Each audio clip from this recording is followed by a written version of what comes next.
We all remember arcades. The fun of going to the arcades, playing new and different games, meeting up with friends, playing games and stuff like that, and spending all your parents' money at arcades. Arcades were the place to go to. But then couch co-op came out. And people could play hours and hours sitting on the couch with their friends and playing. So today on the podcast, let's go back to the past and relive and talk about some of these moments. Press play and enjoy. It's time to react. Fumblez Retro Podcast, the ultimate track. What's up, everybody? Welcome back to the second episode of Fumblez Retro Podcast. In case you don't know, I'm Fumblez, the Retro Hunter, and this is the place where retro games live rent-free in our brains. So today I got a very good episode. Today we're going to talk about arcade versus couch co-op and pretty much where gaming is at today with the evolution of online gaming. So if you're interested to go back to the past with me, stay tuned and let's press start and get to it. Let's talk about arcades. Arcades, or I like to call it the original Battle Royale. So back, let's just talk about newer standards. Everybody play Fortnite, PUBG, Apex, or whatever else is probably popping right now. Battle Royales are known for winner keeps going, the loser goes home, or respawns, or whatever case, right? Well, back in the days with arcades, it was almost a similar thing. We all remember that long line for Marvel vs. Capcom, or Marvel vs. Capcom 2, or that long line for Mortal Kombat. It was mostly fighting games where one guy was beating everybody, and everybody else was waiting online for their chance to play. Or the place wasn't so packed, you'll see somebody playing people and it's the row of quarters right there. And everybody take their quarter, be like, I got next, and put their quarter right there to signify, yo, they got next and that's their quarter. Arcades were the spot to be, to have fun socially, to play new games. And at the times, games were very out there, like very good. Like you got games like Daytona USA, where the graphics, the sound effects. So come on, we all remember going to any arcade that had Daytona USA. As soon as you walk in, you hear Daytona, Daytona, Daytona. And it's just, it just brings back it's just a very, very good, spot. Anyway.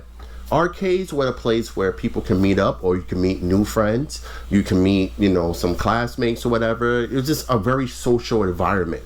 And they had food there. It was also a double good because you could eat there, chill there. You was being social and playing video games at the same time, which was also a very, very good thing. But of course, the arcade did have some downsides to it. It did have some upsides. One of the few downsides were maybe you didn't want to play with the next person. Maybe sometimes you just want to play video games and you just want to play by yourself. Well, sometimes that don't work out. Because plenty of times I went to arcades and I just want to sit there and play a game. I can't play it by myself because always somebody, yo, let me play. So it was one of those things where if you wanted to be by yourself, that wasn't the spot too. Plus, hygiene was kind of a problem because don't get me wrong, a lot of these people, even to this day, I remember Yu-Gi-Oh! Had to put an official rule in Yu-Gi-Oh! Saying that if you stink, you lose the duel, because you don't know how many times people show up to these events, to these tournaments, smelling to freaking, oh man, it look like they just swam inside raw sewage. And sometimes you get some of those people in there who just die-hard video game people that just don't want to bathe. And then the biggest downside out of all of that is money. Arcades are a lot more expensive than they were back then, but now it's actually getting, I should have put this on mute before, but you know what? This is a podcast, and yeah. All right. So, anyway, it was money. Arcades were expensive back then, but I think even now they're more expensive. But back then, you was a kid. You wasn't making that much money. Whatever money you got from a little job you had doing chores or your allowance, that was the money you was allowed it. Then you also had like Blockbuster videos. So you had other priorities besides just going to arcades. But it got too expensive to go to arcades all the time. It wasn't, unless your parents were just loaded, it wasn't really like a very good financial idea. Once in a while, meet up with your friends, but it got kind of expensive. Then video games came back after the video game crash. Consoles start coming back, and they're coming back with a lot more couch co-op, like we used to say. where you can have friends come over and you can have people play video games. It may not be to the intensity of arcades, but it was still fun. Like, I think the couple consoles pulled it off, couch co-op off so well that we fully enjoyed. And that brings me to this bad boy that I have right here. This is a Nintendo 64. This was probably not the first system, but it's one of the mainstream systems that actually inputted the 4-player controller port. Till then, everything was only 2 ports. PS1, Sega Saturn, Sega Saturn, Sega Genesis, Nintendo, before this Nintendo, Sony PlayStation, everything was just 2-player port. And then you have to pay extra money to get the adapter, where N64 came out the box with a 4-player port.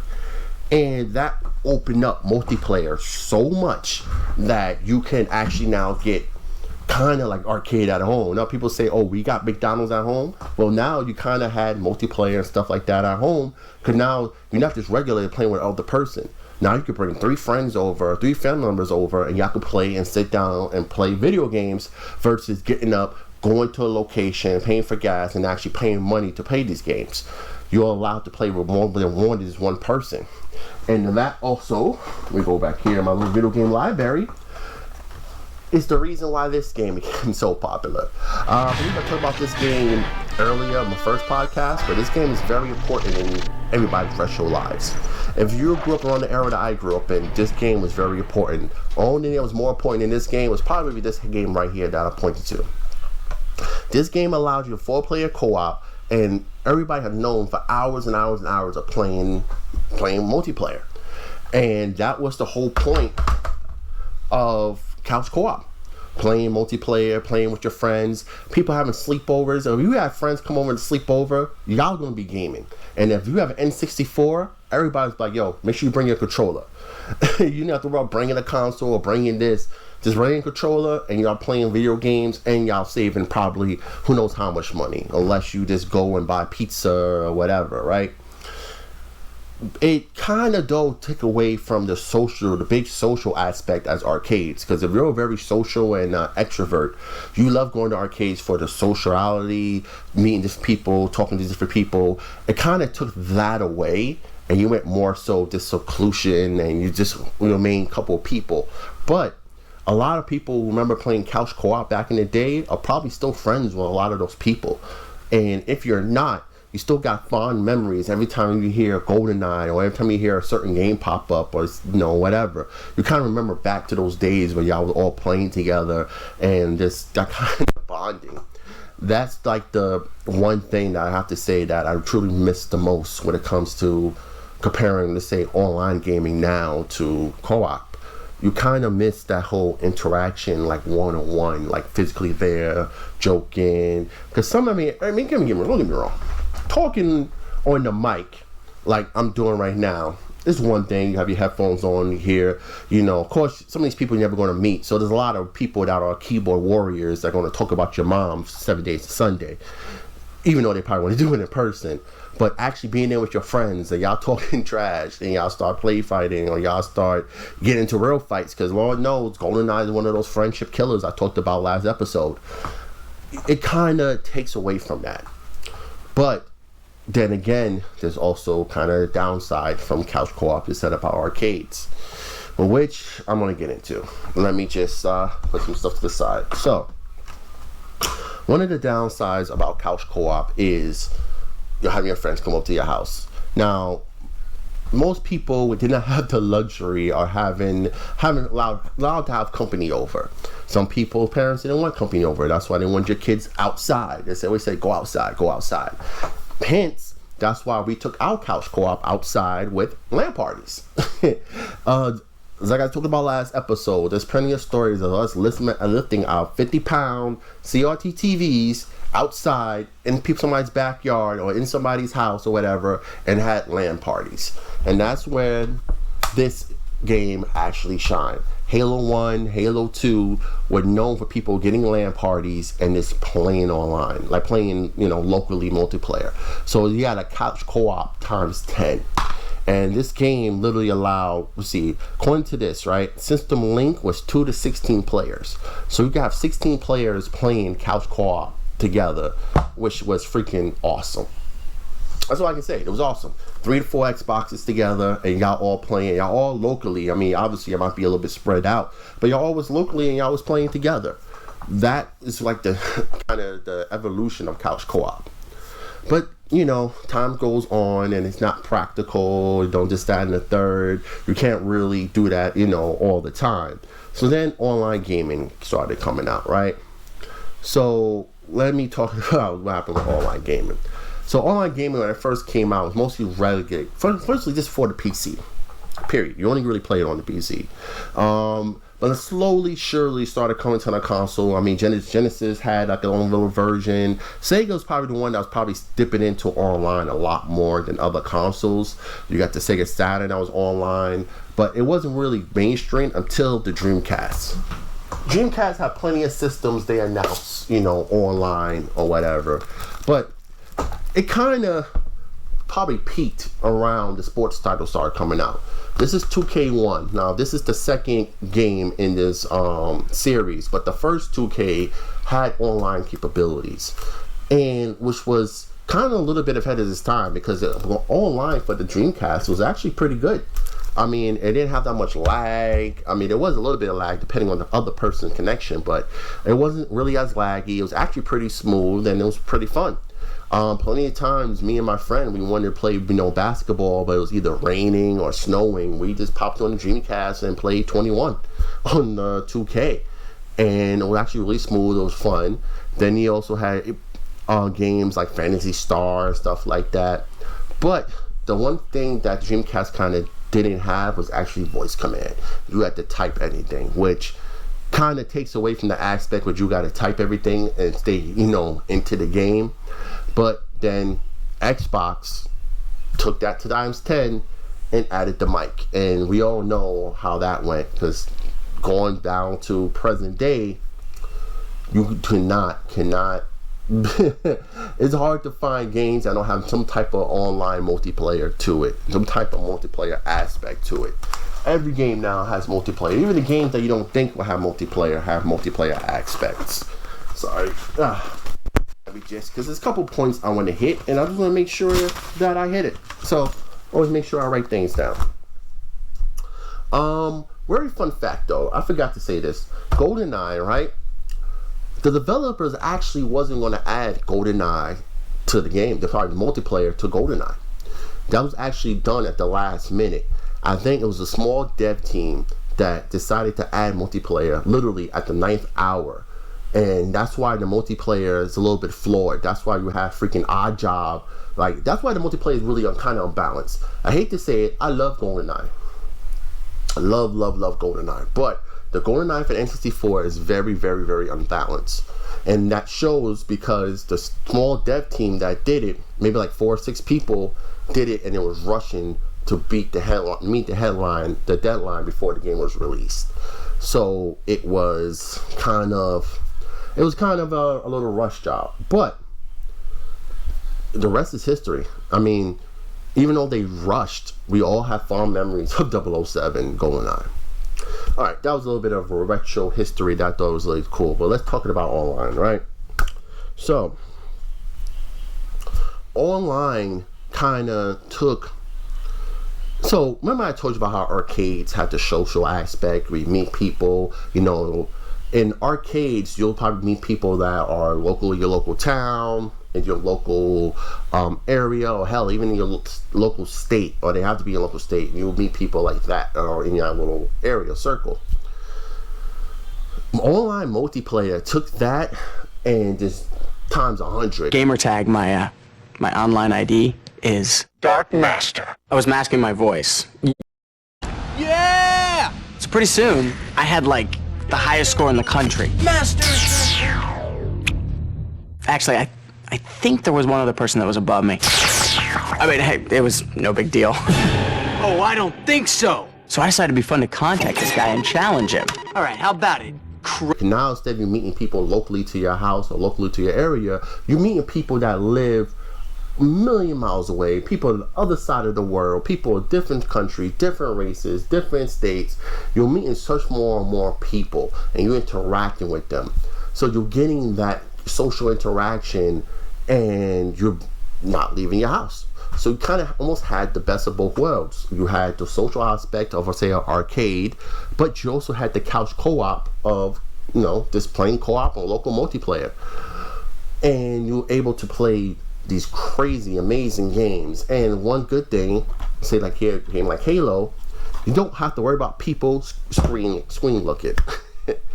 I don't know how many times or how many arguments I got into back in the day when I was playing GoldenEye and people said, stop screen looking, and we got into fights because somebody thought somebody was screen looking. Well, you can't screen look with online multiplayer is unless they have a camera in your house, and if they do got cameras in your houses, well, then you have a whole heap of other problems, right? Anyway, online and opened the door to so much more aspects. Then you had games like online MMOs, massive multiplayer games. And I probably should have took this game down, but you know what? Games like this were possible. This is Star Wars Galaxies. This is an MMO. And for those that don't know, MMO stands for Massive Multiplayer Online. This is still the best MMO ever made. I know people are going to say this and say that. This game literally had 100% player economy. They actually did it where players controlled the economy. Players made items. Video games, multiplayer games, or massive multiplayer games, or MMOs try to have a player-driven economy hasn't really succeeded as much as this game did. This will be a future episode. I could talk all day about Star Wars Galaxies, but I just want to talk about the online aspects, right? Anyway, it allows you to do a lot more.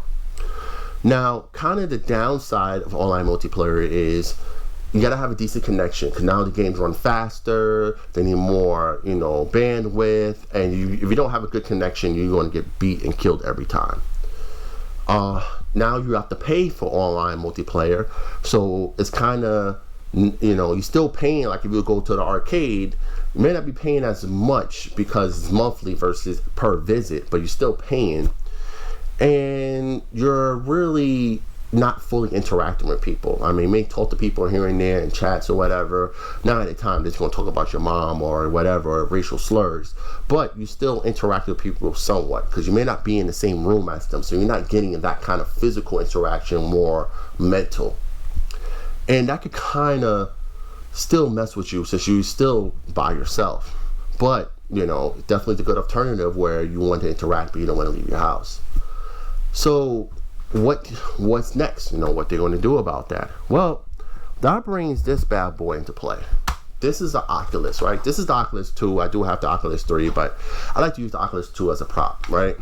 Anyway, VR is nothing new. They've been working on VR for years, and it was crappy.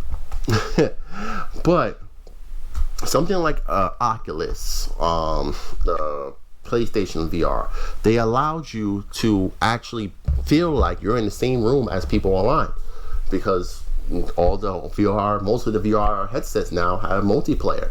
So not only are you getting the aspect of online multiplayer, but now you can actually see the person you may be talking to.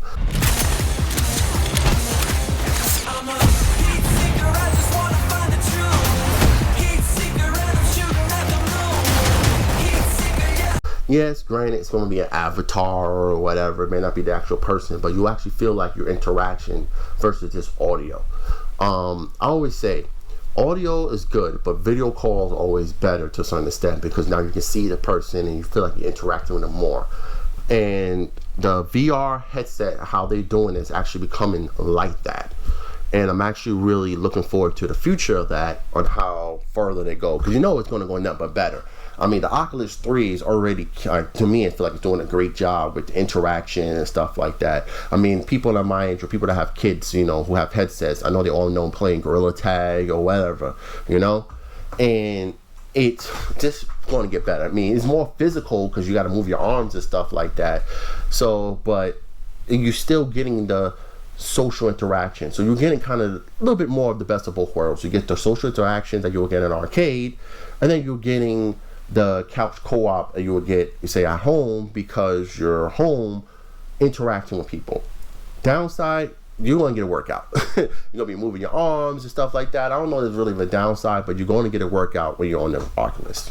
That's just how it is. And then brings the questions. So at the end of the day, right? I know I probably brief talked on this. What did we lose? Well, when we left arcades kind of and went to couch co-op, we lost the sociality, the getting out to different environments, just to get in the fresh air to go to arcades, and just the arcade action that you would get from these arcade games that would just blow your mind, the sound effects. I always say the Tony USA, this is that.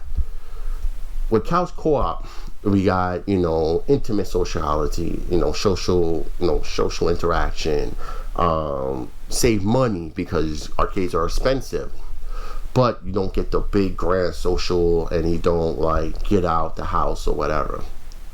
Then it's also regulated too if your parents allow you to have company over.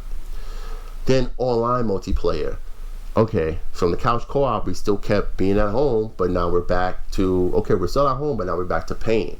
For any good online now, everything's online, you have to pay. So now you're still paying, just like you do on arcade, but at least you're home, and you're still getting interaction with most of the people around the world, whether you want to or not. Then the good thing is that if you don't want to interact with nobody, you don't have to. You can just mute yourself or mute your mic, and you're just playing solo. So you get that aspect. But then going to online, let's say to something like VR, not only do you have the best of both worlds for the online, but now you're visually seeing the people. You're visually, feel like you're more interacting with them more. And you get kind of that sense of loneliness, especially if you're by yourself, kind of disappears because now you're fully interacting with people. And, we're all, I know, I'm 38 years old, right? Everybody that I grow up with is still around the same age. The older we get, the less and less time we usually have to game and whatever. So us going to arcades is usually maybe one on one off, or maybe not happening. Us doing couch co-op is probably going to be far from happening because, we're far away from each other. And online multiplayer is probably really the only way that will make that work. We can interact with each other, talk, or sometimes we just talk and chill with all of my friends, all our friends in the chat room. But then if you have an Oculus, you actually feel like you interact with them more and stuff like that as well. But yes, it's more physical. So I guess I say all that to say is that sometimes going retro ain't good. Especially in this day and age as us being adults. You may not even have time to do that. So being able to go online with people multiplayer or VR is actually good. You get to keep in touch with your friends. You get to keep in touch with family members, interact, play with them. Even though they might not be in the same state or the same country that you still can keep that contact. Where couch co-op or let's say, arcades may not be practical, This whole episode is just me just reminiscing, I guess, or me just talking about how arcades were. And couch co-op and how online is. And I guess you can't really say one versus the other one because they all got their pros and cons. And so even though it says arcades versus couch co-op, which one would I choose? Probably neither. I mean, I hate to say it, but I know this is a retro podcast, but sometimes retro ain't the way to go. And embrace the future. Online gaming, to me right now, is the pinnacle. You get the interaction. Yes, it might not be physical interaction like couch co-op or having the feeling of having people over, but you get the interaction. You get to play these great games. Yes, you pay a premium, but I feel like this is a good middle ground. Yet VR is very fast catching up, and pretty soon I feel like it's going to be the way to interact and play online with people. Give this another 5 years. I'm not even gonna say 10 years. Another 5 years, and this is gonna replace every console or whatever. Everybody's gonna have a headset on. I guarantee you. Just like that movie, Ready Player One? It's definitely gonna be there. So, I'm gonna wind this podcast up by saying this. Don't get me wrong, I love retro. As you can see from behind me, I love retro games. I love going to retro stores and stuff like that. But sometimes retro ain't always the go. So, with that being said, I'm going to end this podcast, or I don't know if you call this a podcast instead of me just running my mouth for 20 minutes, with a prayer, like I always do. Please bow your heads. Dear Heavenly Father, we're going to say thank you, Lord, for every other end of that screen, Lord. I pray that they wake up tomorrow, Lord, feeling refreshed and revived. Hope they have good, fond memories of their past when they were playing with their friends or family. And I hope they wake up renewed and ready to go. In your holy and matchless name, amen. Amen. In